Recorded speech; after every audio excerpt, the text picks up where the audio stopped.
Hi, and welcome to InfoSec Pros. I'm Kayne, Field CISO at Hyperproof, and I'm joined today by Sue Bergamo, CIO and CISO at BTE Partners. Welcome to the show, Sue.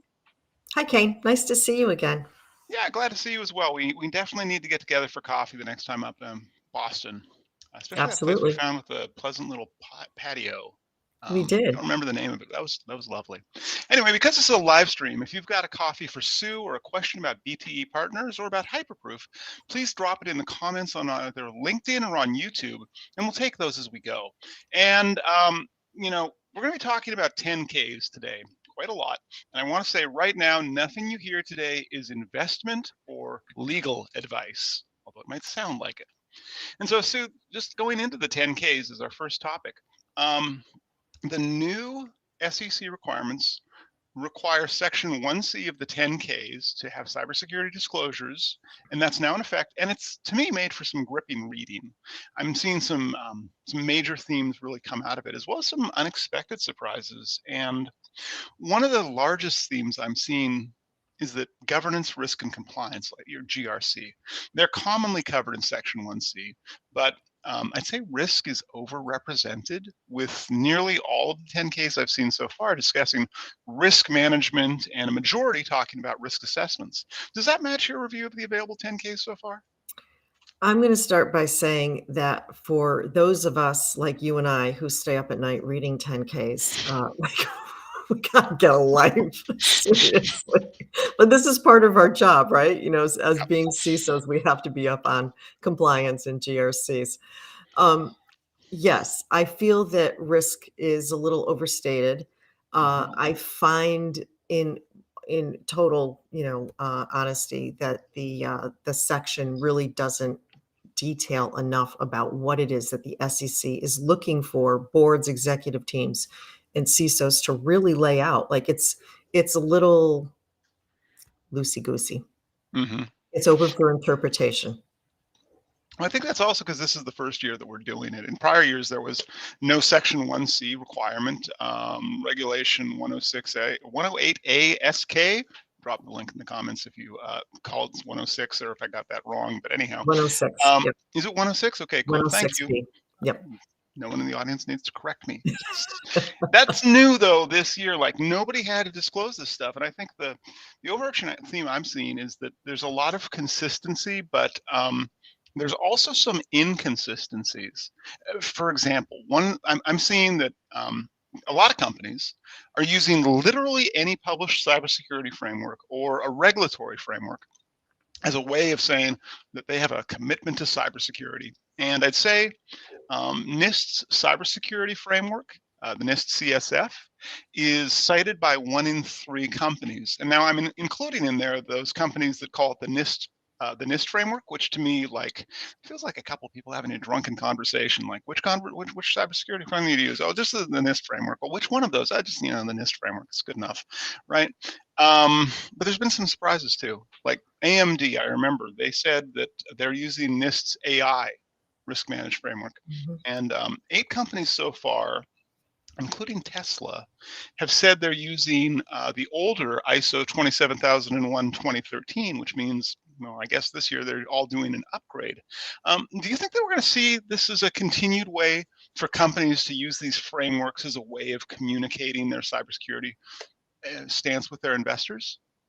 I have a feeling that at the end of this year, there's going to be a lot of drunken CISOs out there because we're going to spend a lot of time at a bar trying to figure this out. It just like banging our head against a wall, educating our executive teams and our boards. So, not to be funny, to get serious.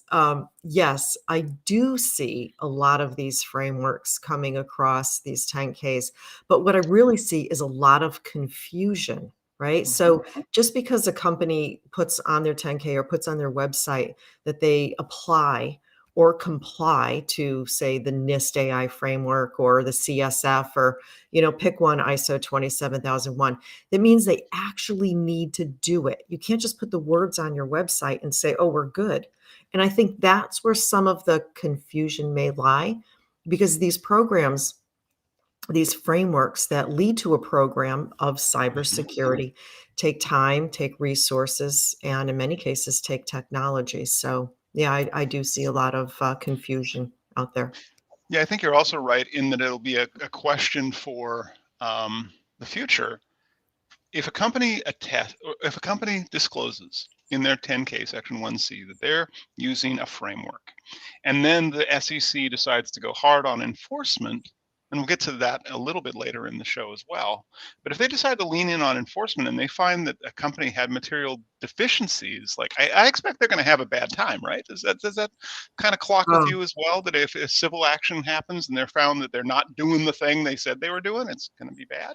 it is bad. It is very bad. And so if let's take this, let's dissect it in a couple of ways. One, if you just say on your website that you comply, you'd better be able to comply. But a lot of companies go a step farther and then they put it in sales contracts, right? And they promise their customers things. And again, that's a legal binding document. You'll get your hand Hmm. slapped for your website. I mean, is the SEC really going to go out there and find your website and, get you, ding you, or, maybe the new On FEC, SolarWinds, they kind of sort of did with the they kind of security sort of statement did. on there. But I'm thinking of like specifically the 1C, not something like if I write a contract with you and I say that I use Kayne's House of Cybersecurity framework, right? I probably can follow that one. But if I disclose that to the SEC and it turns out it doesn't exist, If it's SEC related, you better believe it had better exist because that is a felony, as we now know. potentially, we have Potentially, yet to see it come potentially. out final. But I want to go to a question from the audience as well, and I want to thank the audience for dropping questions in the chat on either LinkedIn or YouTube. Please do drop those in. And our question from the audience is, how can a company effectively balance the need for transparency in its cybersecurity disclosures required by Section 1C with the need to maintain operational secrecy to protect against cybersecurity threats? I think that's a great question. And so, as same kind of thing that applies, in my opinion, and I'm not an attorney, so this is not legal advice, but I know I have to say the disclaimer. Neither of us are attorneys. No, I didn't lead this question with hypothetically, though, if we were really doing the attorney thing. I just pretend I'm one. So, just like with GDPR, you have to disclose within 3 days, and the new SEC cyber disclosure rule is 4 days. But it says that you have to disclose. That doesn't mean that you're gonna have all your forensics done and that your investigation has concluded. So, really what you're going to be doing, again, in my opinion, which is not legally based, you're gonna be disclosing to the SEC, but then you're gonna be backing that up in some periodic, regular fashion with what you found, because that's what they're asking us to do, is to actually show the investigation that has led to this disclosure around materiality. Mhm. Yeah, I think that's a great way of looking at it. Again, not legal advice. The Yeah. other thing that I'm seeing out of the 10K, and gosh, I want to say it was Harvard Business Review earlier this year had a whole article about how the audit committees, like if you live in the audit committee, your life is miserable because you're just getting everything handed to you.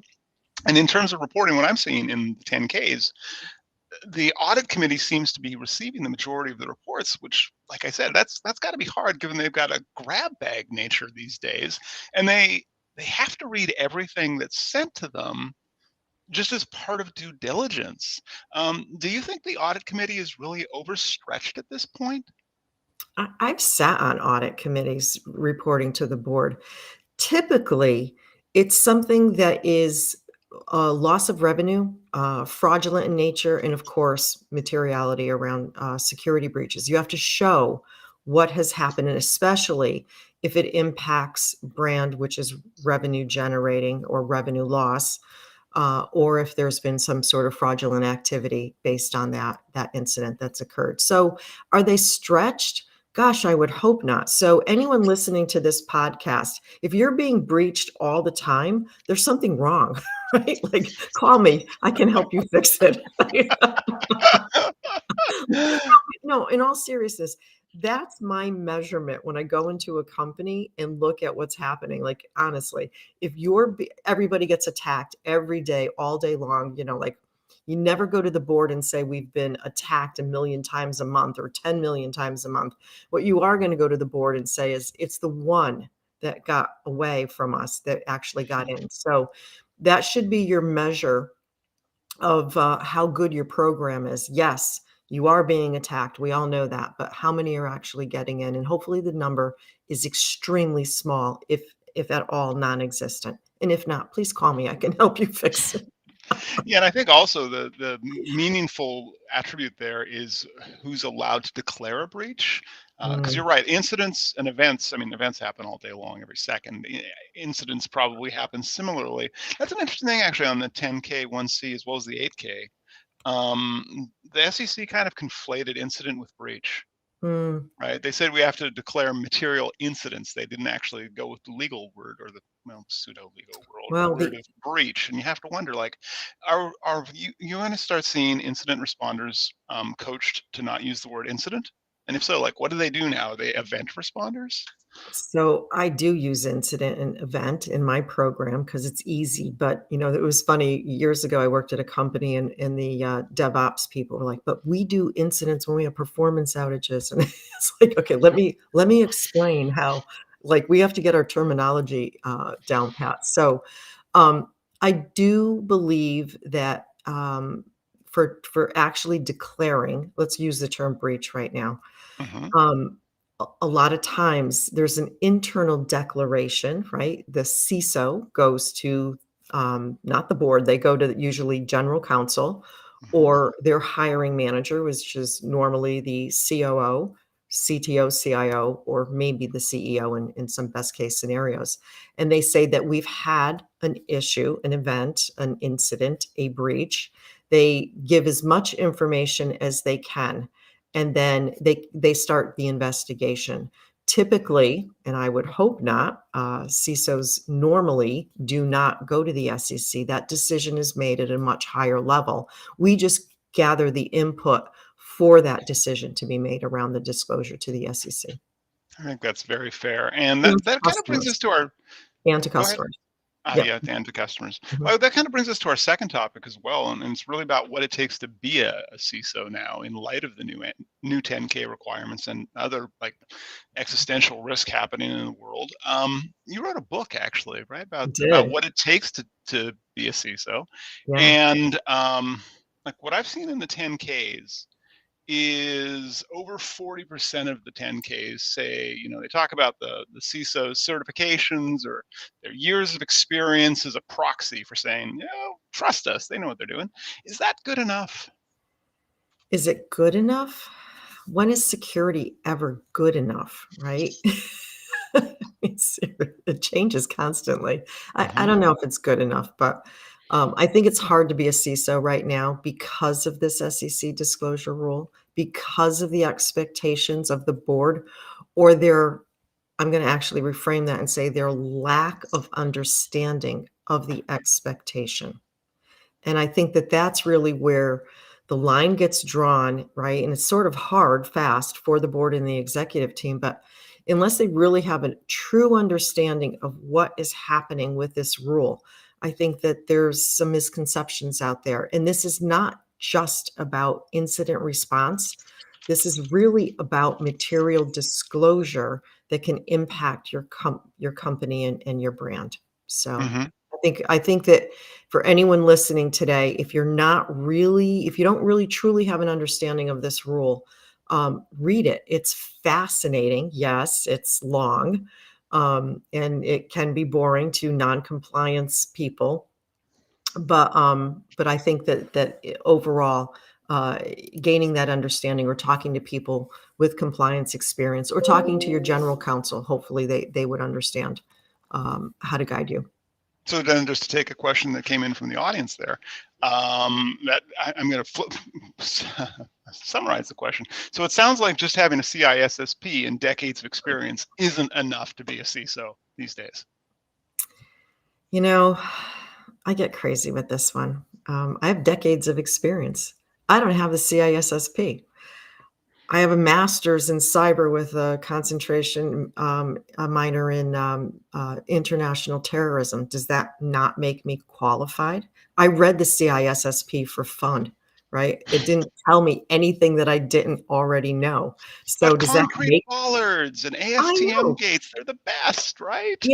I love certifications. I do. I'm not gonna tell anyone to go get one or not go get one, of course. But when Mhm. you're, applying for a job or you get called by a recruiter and like, "Do you have a CISSP?"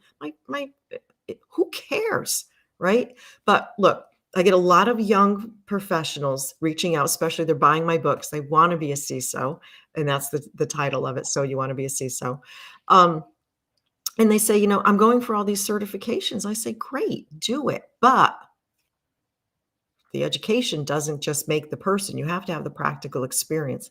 And the only way to get that practical experience, I hate to say it, is to go through a whole bunch of breaches and come out the other side of it standing up.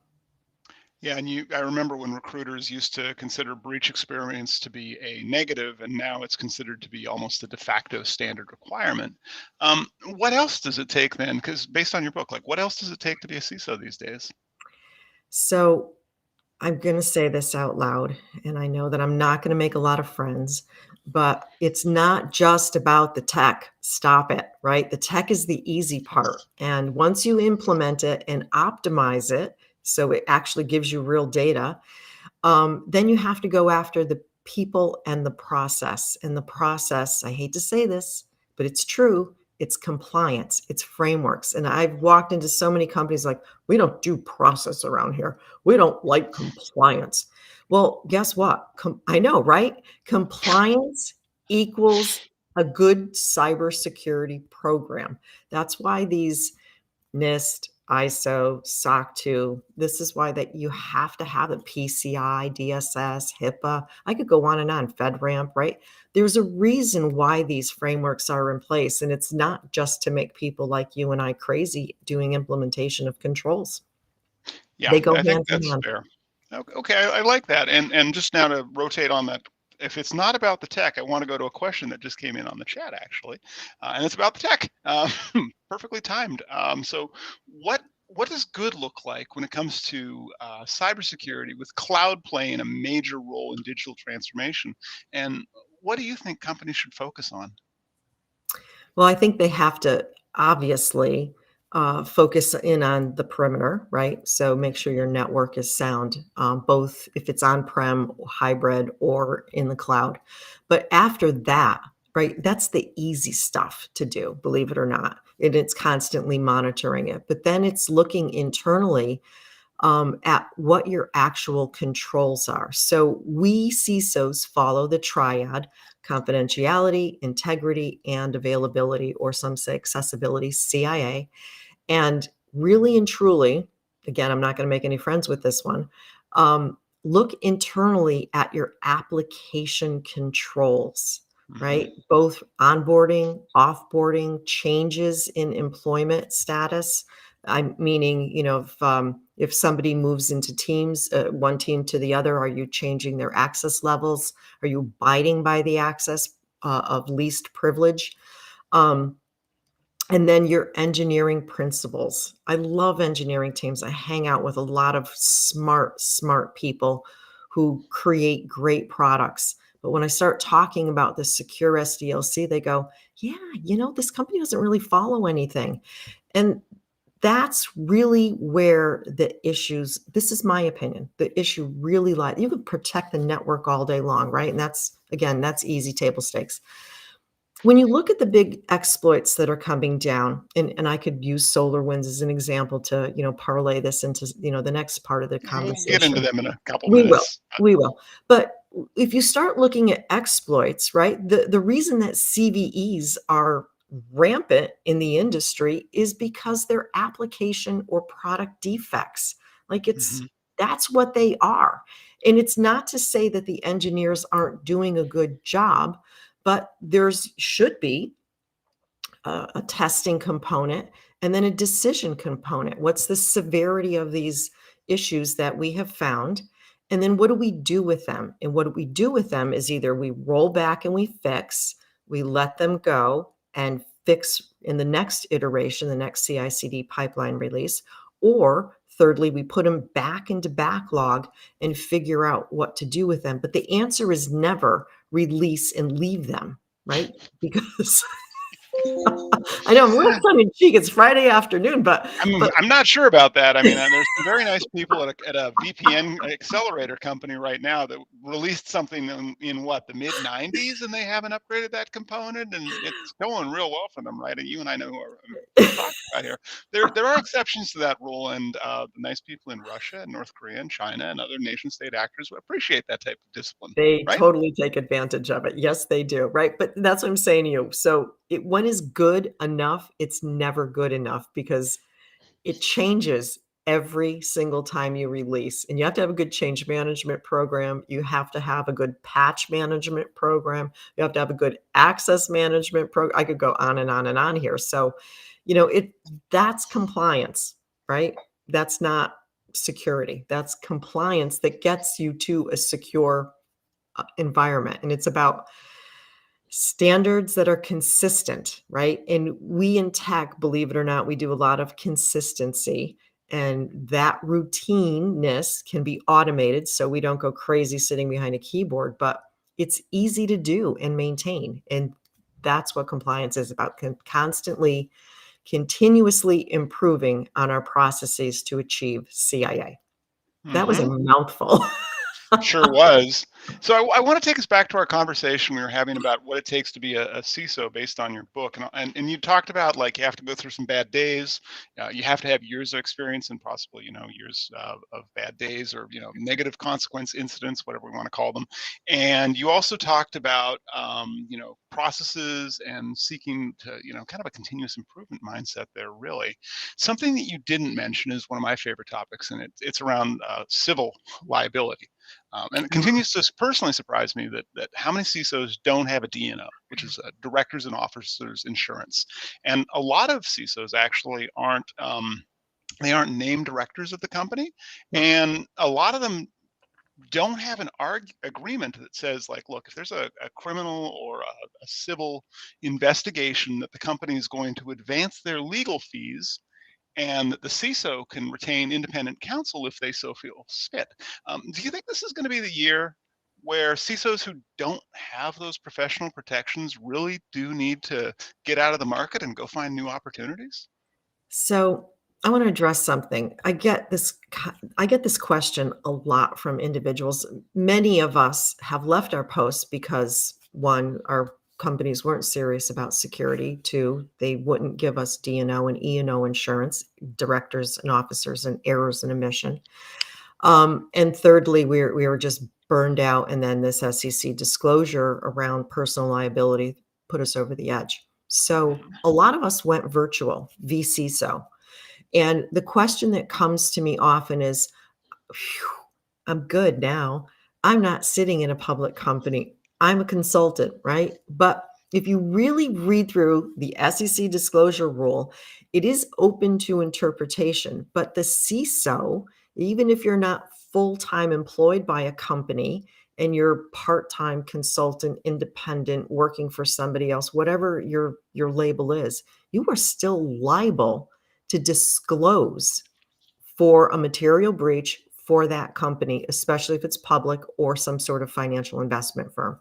So what I say to people all the time, and there is a chapter of this in my book around liability, um, if you don't have it in your company and they won't retain an attorney for you that is separate from the retained attorney for the company, then go get your own, right? And especially if you're an independent, go get your own insurance. It's not that expensive, but it'll protect you personally. And then hopefully you've set up an LLC so that, again, this is not legal advice, but you have to protect your own assets.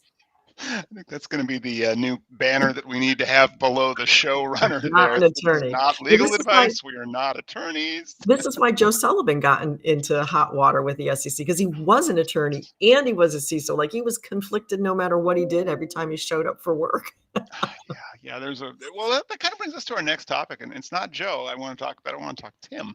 Tim. So there was an amicus brief that came out, Yeah. and 30 individuals and entities with pretty extensive experience in cybersecurity filed an amicus brief I guess it's a few weeks back, on behalf of the defendants in support of the motion to dismiss the case of SEC versus SolarWinds and Tim Brown.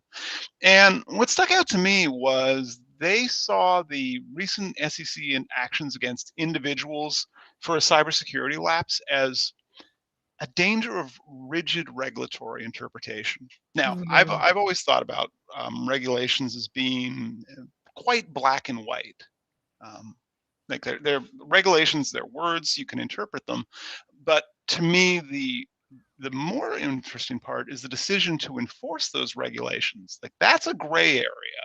Like you remember for a while, GDPR was all about the fines, and then they pivoted to small sanctions and wrist slaps. Does that meet your understanding of enforcement versus the actual draft of the regulation or the final text? I actually participated in the amicus brief, and I've read it several times now that it's out there. It's a fascinating read if anyone wants to see it. But here's my here's the reason why I support it. One, I know Tim. I don't know him well, but I remember after the SolarWinds breach, I pinged him. I'm like, "Hey, do you need any support? I know we don't know each other," and we talked for like an hour. Great guy, great guy. Um, Tim wasn't the CISO when the breach happened. Mhm. That's the first thing. The second thing is there was a consultant prior to the breach that went in and did an extensive research assessment and came back and said to the executive team, "You don't have a security program." But what really got me, and this is on the internet, people can go Mhm. find it. Yep, yep, yep. Use your favorite browser. But what really got me in the SEC charges against him is that they didn't just use okay, so the whole fraudulent thing around investments, I'm not going to comment on that because I'm not going to comment on that. But what I am going to comment on is that they read Slack messages and emails between employees. And, I just felt it was dirty. I just didn't feel like it was like you, aren't regulations sort of cut and dry? I felt like they were kind of making stuff up. I really did feel that way. And, if you're gonna charge someone with a felony, I think it needs to be pretty concrete. Like there was one line in the brief where supposedly, Tim said, "Oh, I lied," in a text message. Mm. Is this what we're doing to our CISOs? We're gonna go that far down the line and use conversations that may or may not have been realistic or politically in nature, or I don't even know what to call them, but is that what we're gonna do? Because most of the time, we tell somebody that there's been a material incident, and then Mhm. we're usually told under confidentiality, agreements to not say anything. Mhm. So, we're very careful with what we do say, even internally, while an investigation occurs, because the other thing that doesn't the brief, or I should say the felony charge doesn't talk about is litigation with customers on that company when something has been exfiltrated, like data. So Mhm. I just thought the whole thing was, I don't know, it isn't sitting well, right? And this is the second CISO. So at what point does somebody go to jail, right? Right. And if someone goes to jail, is this the year for it? And then how long will they go to jail for? And honestly, why? We're not the ones that are making those disclosures. We're just telling people internally that there's a problem. And a lot of times, depending again on the size of the company or the experience of the CISO, a lot of us are investment strapped, right? Some of us cobble together what we can with as few resources and tools as we can. So, should we be held responsible when a company decides not to disclose? Mhm.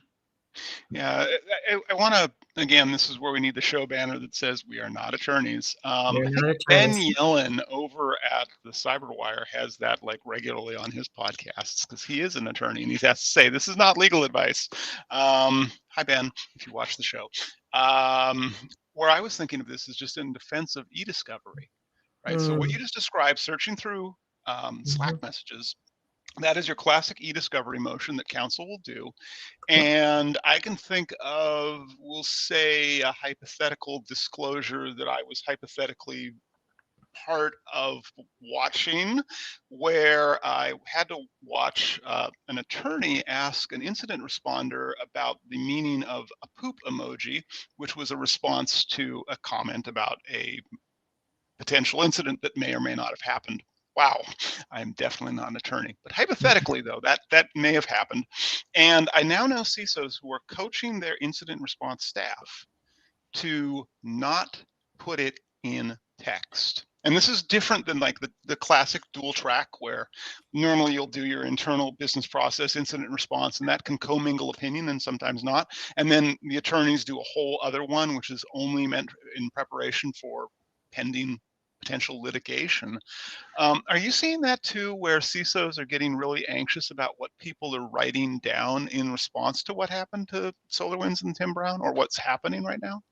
They should be. They should be very, suspicious, um, just careful, right? Especially with what happened. So I wanna go back to a couple of things. When an incident occurs, if your company is using Slack, then set up a private channel, right, to share information with a set number of individuals. Most of the time, there's only a few individuals that are read into a breach, right? Hmm. And that's usually your incident response team, which can be different.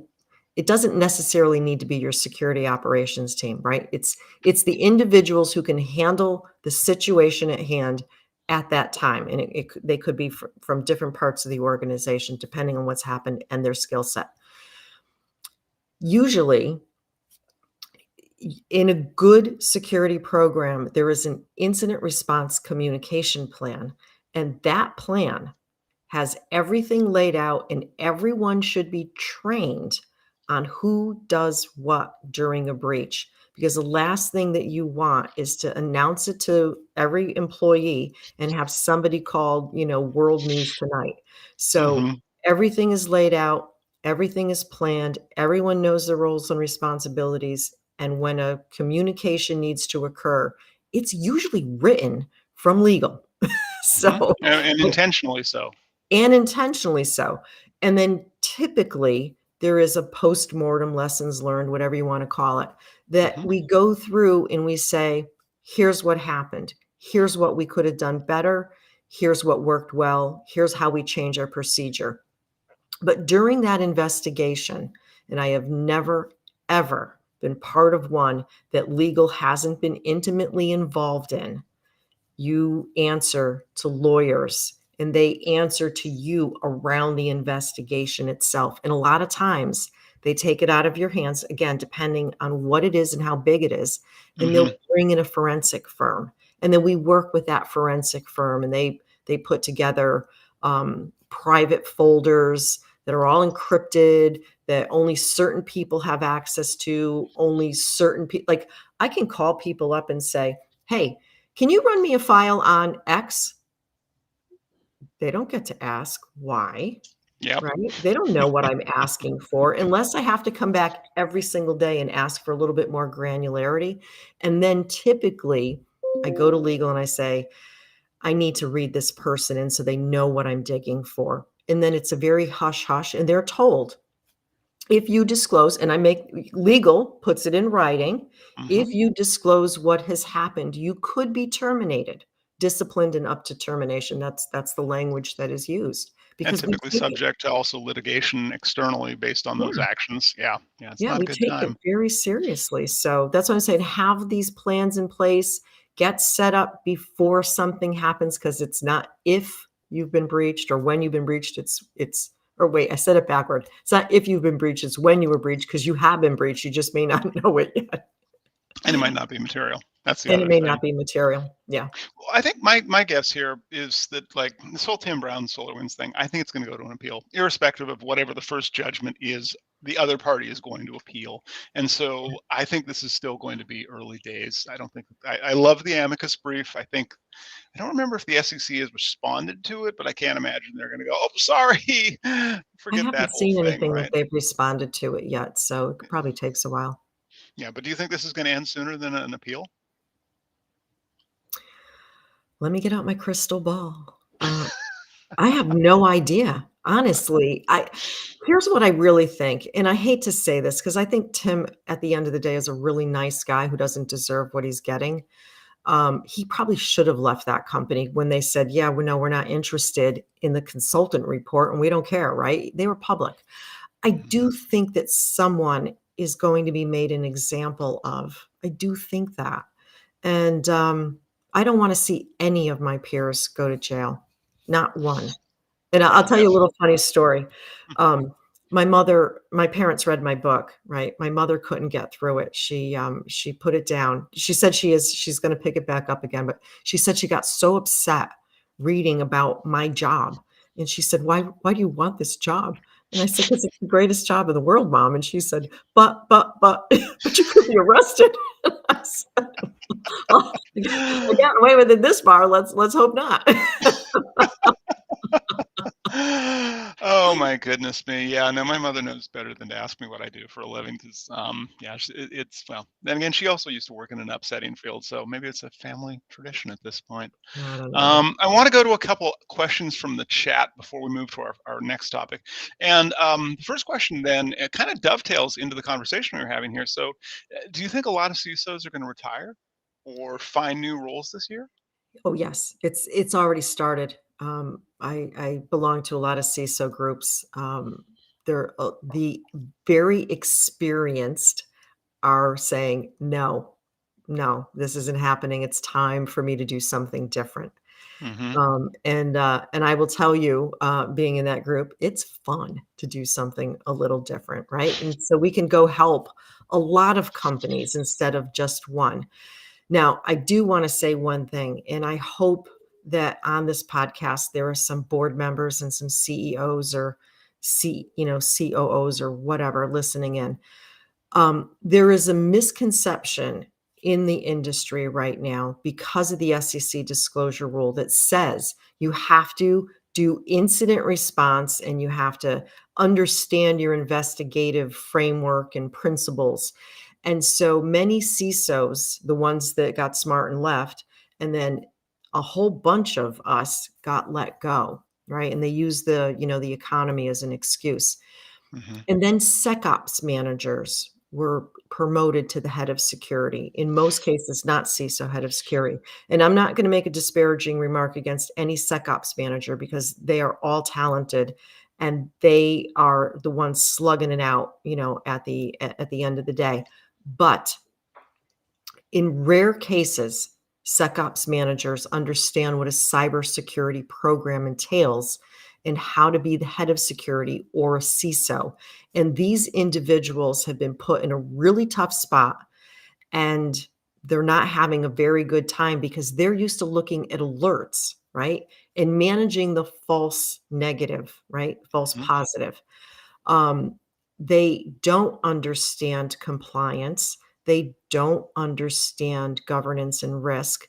And in several cases already, probably more than several cases, I've had to explain personal liability in the SEC cyber disclosure rule to them, which they then went, huh? But this is my new job. Yeah.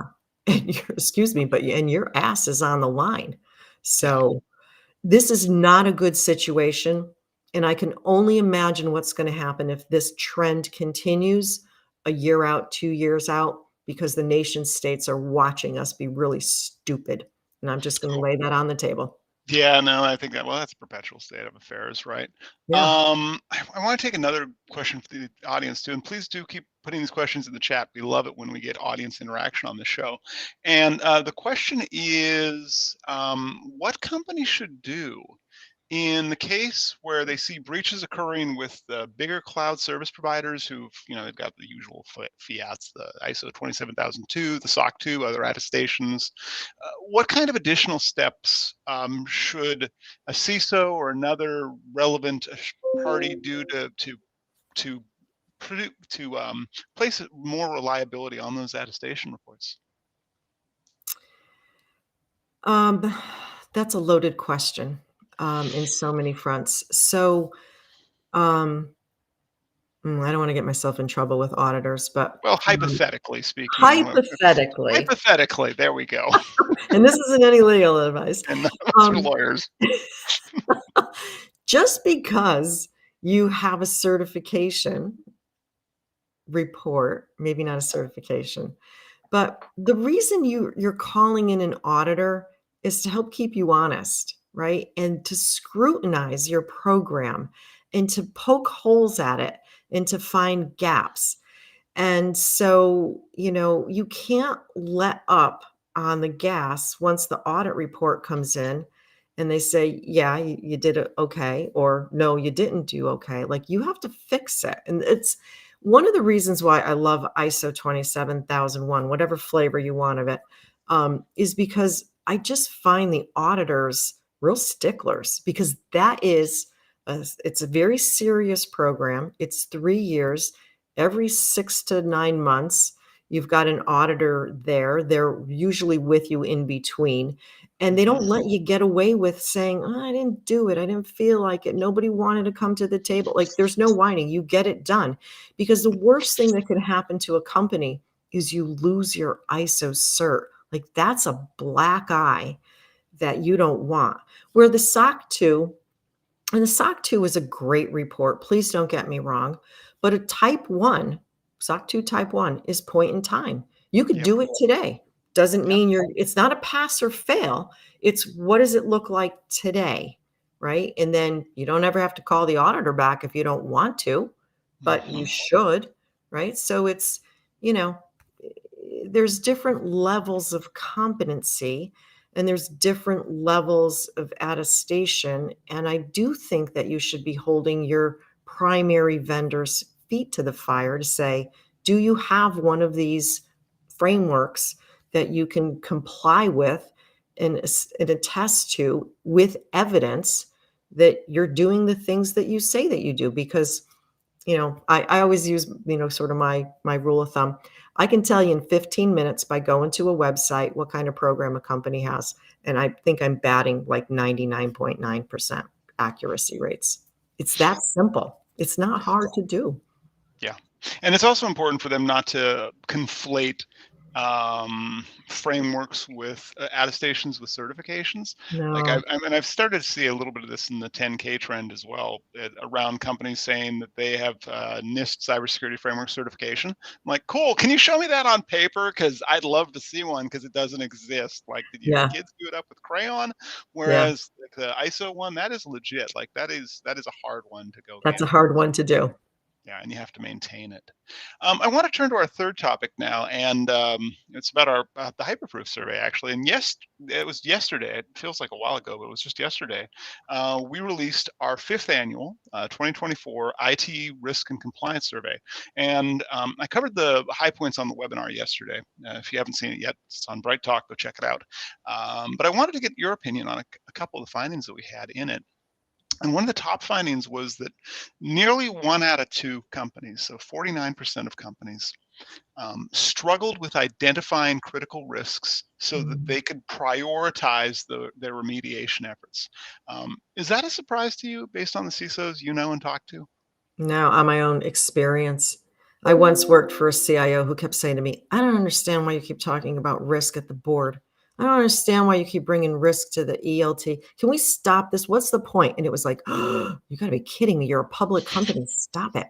Right? So risk is the overarching layer, your umbrella of your Hmm. cybersecurity program. And it doesn't matter what framework you use, what certification you use, what auditor you use, their very first question will be, tell me about risk. And there's different levels of risk in an organization. There's company level risk, competitive landscape, brand reputation, revenue, impacting. That's at the executive level. And then there's operational risk. Like, do you have a golden AMI? Why don't you have a golden AMI? Is it too far gone? Can you not upgrade your platform because, I don't know, you let it go, or, you don't follow any real standard technology, or all your engineers have left, whatever. So there's different levels of risk that you should be focusing in on. But once, and I've worked for a lot of really good CEOs. When I take them through the risk framework, which I do use the NIST 853, they Mhm. go, wow, this is good stuff. And I say to them, look, I'm happy to facilitate because I'm a steel trap. I have to be. I'm the CISO. But if you don't want me in the meeting, I'll walk you through the framework and you can do it. You just have to prove to me, for my auditor, that on a quarterly basis you are having this meeting. So I want the invitation and I want to know who showed up, and you can document the minutes. I'm not going to ask you for them. So you can do it either. Like, just find a way to get it done. But risk is really, really important to any cybersecurity program. I think that's very true, and that speaks to another statistic we saw in the survey, and it was 2/3 of companies, 69% of companies expected that they'd spend more money on IT risk this year. Now, it's worth bearing in mind. We conducted the survey in November of last year, November 2023. So 69% of companies said, "Hey, we're gonna get more money for IT risk this year." Well, knowing what's going on in the world right now, do you think they're actually going to get more money, or is this just the case of the teams recognizing that they're going to get more work and hopefully they'll get more money? My guess is that that statistic happened because the SEC disclosure rule was happening in December Hmm. of 2023, and the disclosure rule specifically states risk management. So I hope that that statistic is correct and that companies put up the investment to spend the time and risk. And again, risk doesn't have to be an arduous task. It just needs to be managed, right? And it's just like, your household finances, gee, you can't pay the mortgage this month. Well, don't go out to dinner 10 times, right? Go pay your mortgage, right? You're managing and balancing risk based on, the best decisions that you can make. Companies are faced with the same thing. Okay, I think that's fair. I'm also wondering mortgage payments where it costs 10 dinners. That's a whole side conversation. Uh, It was a bad analogy, but what type of dinners are you going for, Sue? I mean, I don't I know. think I I'm like having. nice dinners. Oh boy.